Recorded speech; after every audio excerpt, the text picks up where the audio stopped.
हाँ, बिस्मिल्लाहिर्रहमानिर्रहीम। अस्सलाम वालेकुम फ्रेंड्स, उम्मीद करता हूँ आप सब खैरियत से होंगे। आज हम बात करेंगे बेटनीसोल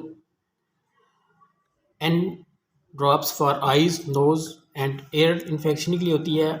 आँख का इन्फेक्शन, नाक का इन्फेक्शन और कान का इन्फेक्शन, यानी आपकी आइज़ में इन्फेक्शन हो जाए, पानी जाने लगे या एलर्जी वगैरह हो जाए, आइज़ रेड हो जाएं या आइज़ में मिर्चें लग रही हों, जलन पैदा हो रही हो या कोई और इन्फेक्शन पैदा हो रही हो, तो इसमें डॉक्टर हजरात रिकमेंड करते हैं आपने इसको 1 से 2 कतरे हर 1 या 2 घंटे बाद अपनी आँख में डाल सकते हैं। तो दोस्तों, इसके अलावा कान में कोई ज़ख्म हो जाए या कान में कोई पस वगैरह पड़ जाती है, कान में इन्फेक्शन हो जाता है, कान में कोई तकलीफ़ होती है या कान में सीटियाँ बजती हैं, इसके अलावा अगर कान में कोई दाना वगैरह है या कोई ज़ख्म वगैरह हो तो कान में भी इसके ड्रॉप्स डाल सकते हैं।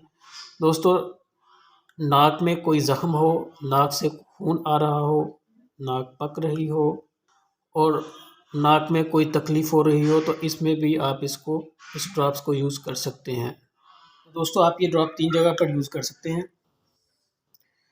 नाक, कान और आँख के लिए है। वक़्त गुज़रने के साथ महलूल का रंग ज़र्द हो सकता है, जिससे दवा की तसीर में कोई फ़र्क नहीं पड़ता। तो दोस्तों, आपने बोतल खोलने के 4 हफ़्ते बाद महलूल इस्तेमाल नहीं करना, यानी कि जब डॉक्टर आपको रिकमेंडेशन करता है तो आपने सील खोलने के बाद यूज़ करना है और उसके 4 हफ़्ते बाद इसको यूज़ नहीं करना, बल्कि इसको वेस्ट कर देना है, ज़ाया कर देना है। जब भी आप दोबारा लेनी है, न्यू लेनी है, सील पैक लेनी है, इस तरह से आपने इसको इस्तेमाल करना है। तो दोस्तों, ये इसकी चंद इंफॉर्मेटिव बेसिक बेस हैं जो आपने याद रखनी है और अपने डॉक्टर के मशवरे पर इस्तेमाल करें।